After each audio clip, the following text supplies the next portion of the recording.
Two-story 10 building. This is KPA Guard Post number 2. And once again, they do currently monitor us 24 hours a day. So please do not point, wave, gesture, try to communicate. You're going to hear me say this repeatedly because nobody listens. South of the guard post, you will notice the white stakes represent the military demarcation lines that runs through this area. Once again, behind me, it's marked with the 17 by 5-inch concrete slab in between the buildings. The first big building here on Conference Road is the North Koreans Recreation Center. Rather ironically named, this fort houses no recreational equipment. It generally houses 10 to 20 armed KPA soldiers during the officer level talks. When these soldiers are in here, they also have a tendency to pull back the curtains. No point at us, no wave at us, and make rather rude gestures such as a throat slash.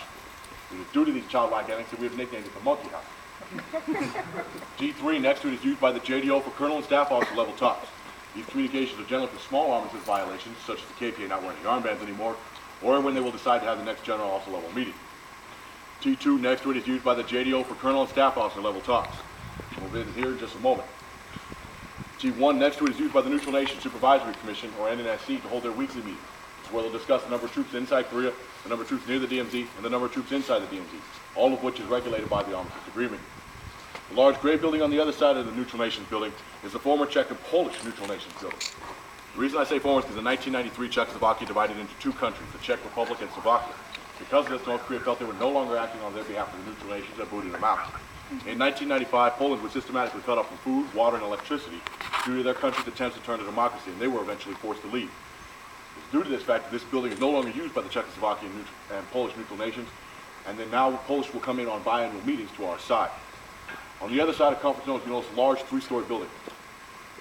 This is the Panmunjom of the North Koreans Visitor Center. Sir. The Panmunjom of the North Koreans Visitor Center. The Panmunjom also serves as a 2-man guard post. As you can see, there is one soldier standing out outside on today.